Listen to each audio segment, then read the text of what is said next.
प्यारे बच्चों नमस्कार, स्वागत है बिहार के नंबर 1 एजुकेशनल प्लेटफॉर्म विद्याकुल पर। मैं विशाल सर इकोनॉमिक्स के साथ आज के लिए आपका इंपॉर्टेंट टॉपिक 12th जो बोर्ड एग्जाम 2026 में देने जा रहे हैं उन सभी लाल लालियों के लिए एक क्लास, और इस क्लास का ये टॉपिक बहुत महत्वपूर्ण रहने वाला है। क्या है टॉपिक, कैसी है, ये सारी बातें अंत तक अगर आप बने रहेंगे तो आई होप आपको आनंद की अनुभूति होगी और आपको ये टॉपिक भी समझ में आएगा। चलिए शुरू करते हैं। आज हम लोग बात करने वाले हैं समष्टि एवं व्यष्टि में अंतर की। किसकी बात करने वाले हैं प्यारे साथियों? समष्टि और व्यष्टि में अंतर की बात करेंगे हम लोग। अच्छा, ये क्वेश्चन बार बार पूछे गए हैं, ये बात बिल्कुल ध्यान रखिएगा। ये टॉपिक हमने क्यों चुना है, क्योंकि ये बोर्ड एग्जाम में बहुत अच्छे से और बार बार पूछे गए ये प्रश्न है यहीं से कि समष्टि क्या है, व्यष्टि क्या है, समष्टि और व्यष्टि में अंतर बताइए। तो आइए हम लोग अंतरों पे चर्चा करने वाले हैं इसी क्लास में। अब इसको हम लोग करेंगे क्या, इसको हम लोग दो पार्ट में ऐसे डिवाइड कर लेंगे। दो पार्ट में, एक तरफ हमारा समष्टि होगा और एक तरफ होगा व्यष्टि। क्लियर है? अब जब समष्टि और व्यष्टि की हम लोग बात करेंगे तो यहां से हमारी बात स्टार्ट होगी कि भाई अगर पहला पॉइंट है, पहले पॉइंट की अगर हम बात करें तो अगर हम इधर समष्टि की बात करें इधर व्यष्टि की, तो समष्टि से तात्पर्य क्या है? समष्टि से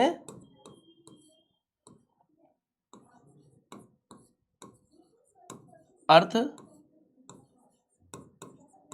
व्यापक एवं समग्रता को, व्यापकता एवं समग्रता को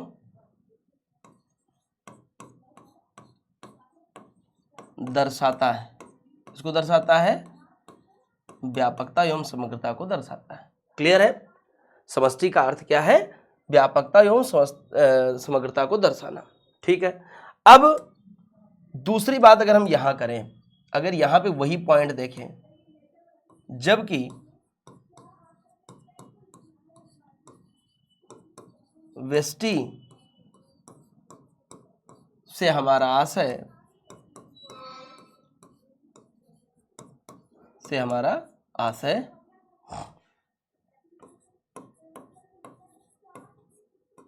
सूक्ष्म एवं लघु या अति लघु इकाई का विश्लेषण करना है, इकाई का अध्ययन या विश्लेषण करना है।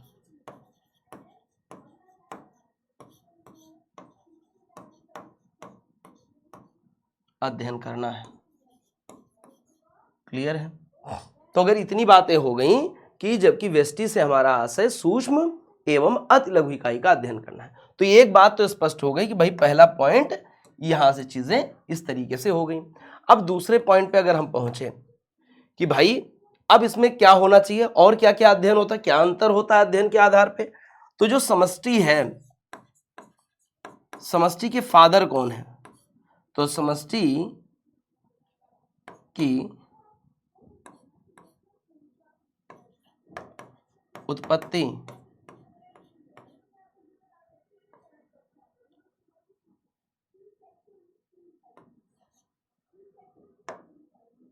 आर्थिक महामंदी के बाद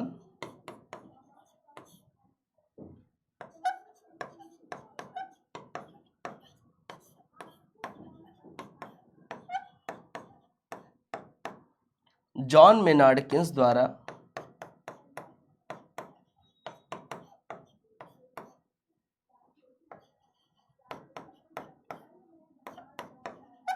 एक नई शाखा के रूप में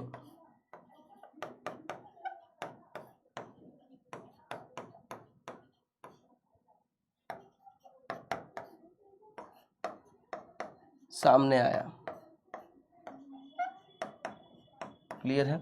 तो एक नई शाखा के रूप में जॉन मेनार्ड किन्स ने इसको उत्पत्ति की, इसकी बात बताई आर्थिक मंदी के बाद। आर्थिक मंदी जैसा कि आपको हमने पढ़ाया है 29 के बाद। ठीक है, कुल मिलाकर के 36 में इनकी बुक आती है the theory of employment, interest and money. उससे एक नई शाखा का जन्म होता है। अब हम लोग यहाँ बात करेंगे दूसरे पॉइंट पे। वो दूसरा पॉइंट क्या है भाई? अगर इसके जन्मदाता जॉन मेनार्ड कीन्स साहब हैं, वो भी आर्थिक महामंदी के पश्चात की बात है, तो यहाँ पर इसके जन्मदाता कौन है भाई? जबकि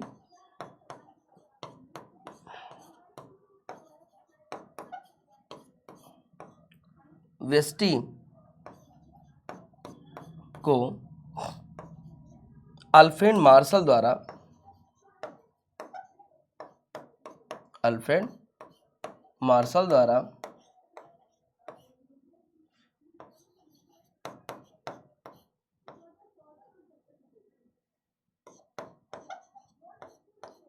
एक प्रमुख शाखा के रूप में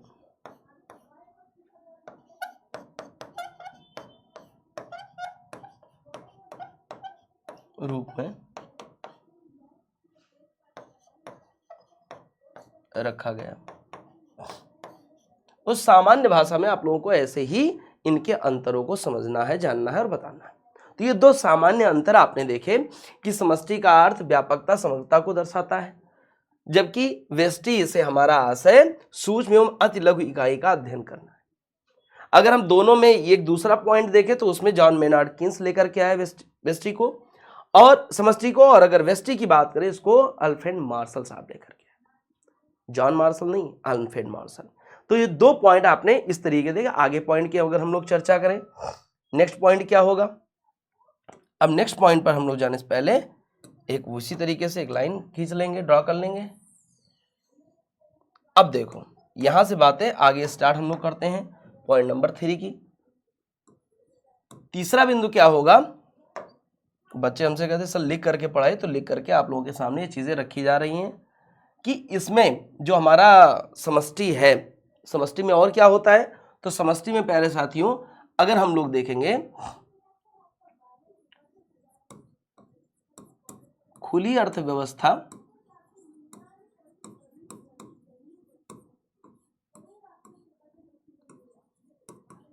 के साथ ही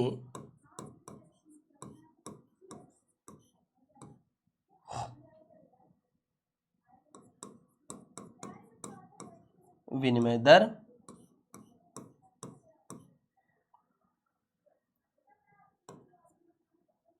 भुगतान संतुलन,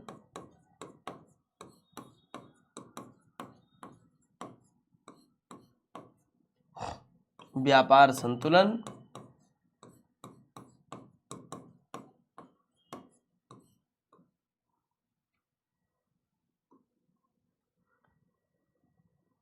एवं पूंजी प्रवाह को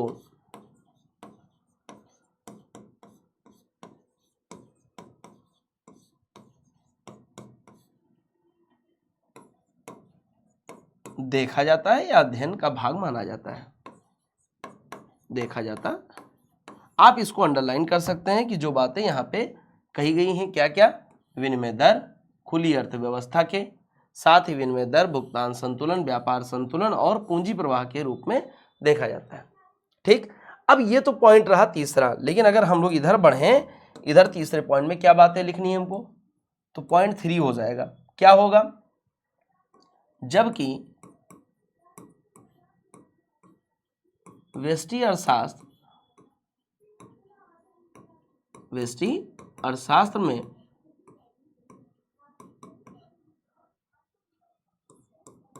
एक देश के अंदर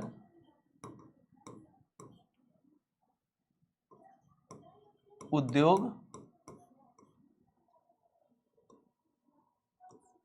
एवं फर्म के एकाधिकार,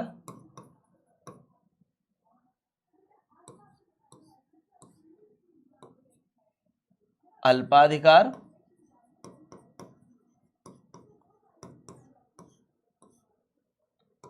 एवं प्रतियोगी बाजार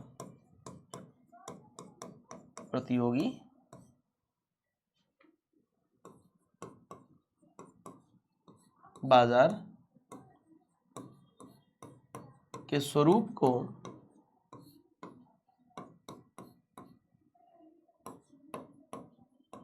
समझते एवं अध्ययन करते हैं, समझते एवं अध्ययन करते हैं। ठीक, क्या इतनी बातें क्लियर हो गई? क्या इतनी बातें क्लियर हैं आप सभी को? अब यहां पर एक मुद्दा आता है कि सर खुली अर्थव्यवस्था क्या समष्टि का पार्ट है? जी हां प्यारे बच्चों, यह समष्टि का पार्ट है। जब आर्थिक महामंदी 1929 का दौर था, वो 39 तक का उसका इंपैक्ट दिखता है, तो ऐसे समय में जॉन मेनार्ड केन्स ने यही बातें कही कि अगर ये व्यवस्था एक दूसरे से कनेक्ट होती, जो उस समय की आर्थिक गतिविधियां थी, अर्थव्यवस्था थी, आर्थिक प्रक्रियाएं थी, अगर वह एक दूसरे देश की इकोनॉमी के साथ, अर्थव्यवस्था के साथ जुड़ी होती, तो ऐसा विप्लव, ऐसी महामंदी और ऐसा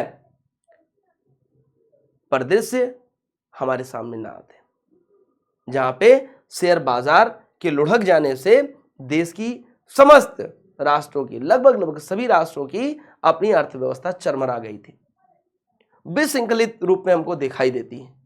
उसी पर उन्होंने अपने भाव व्यक्त किए और एक नई शाखा का जन्म हुआ अर्थशास्त्र में, जिसे खुली अर्थव्यवस्था के रूप में, ओपन इकोनॉमी के रूप में हम लोग जानते हैं, जिसका नाम पड़ा मैक्रो इकोनॉमिक्स।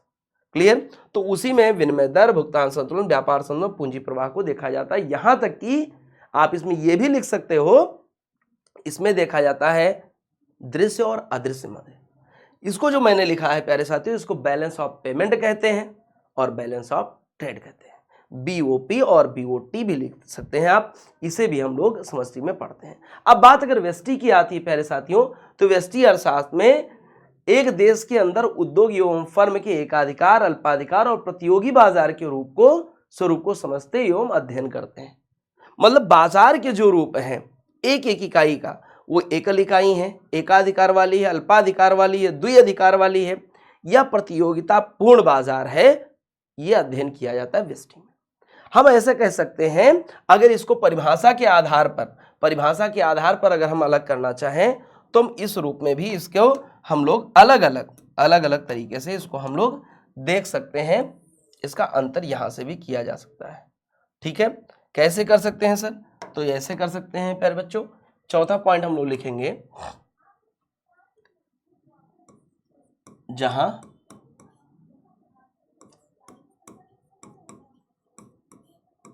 समष्टि अर्थशास्त्र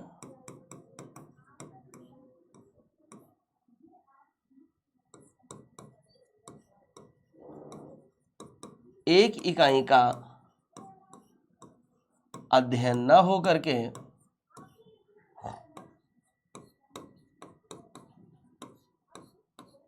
बल्कि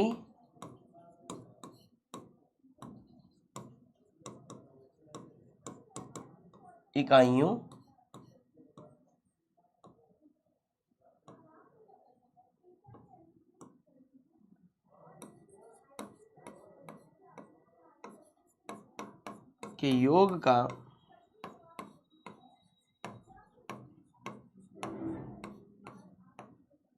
के योग का अध्ययन करता है।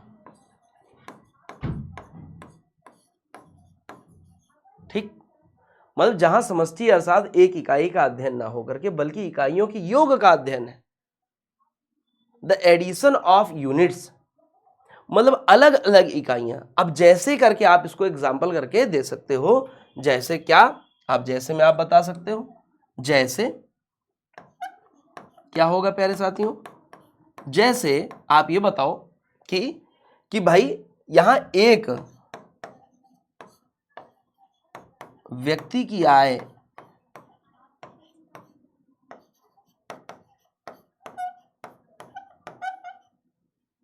ना देखते हुए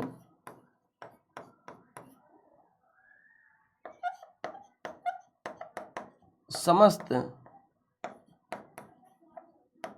राष्ट्र की राष्ट्रीय आय निकाली जाती है।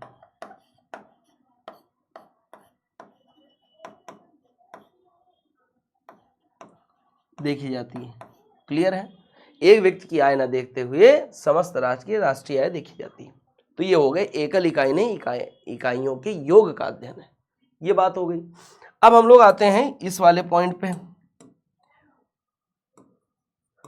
वेस्टी क्या कह रहा है? वेस्टी कह रही है कि वेस्टी में जबकि, आप जबकि करके लिखें, वेस्टी अर्थशास्त्र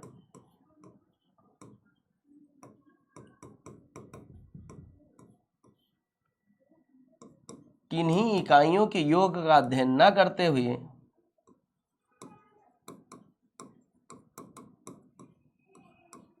किन्हीं इकाइयों के योग का अध्ययन न करते हुए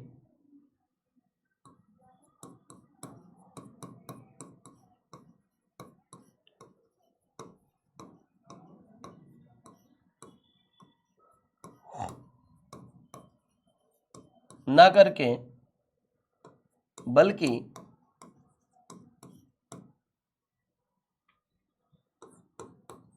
एकल इकाई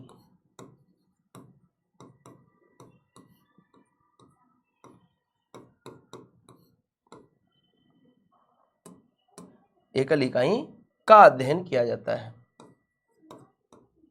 एकल इकाई का अध्ययन किया जाता है।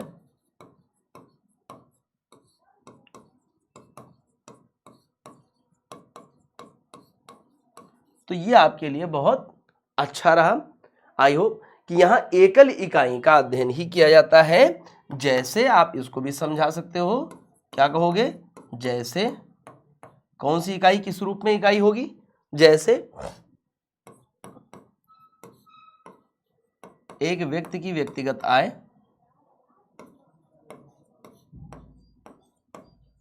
निजी आय, पर्सनल इनकम, अथवा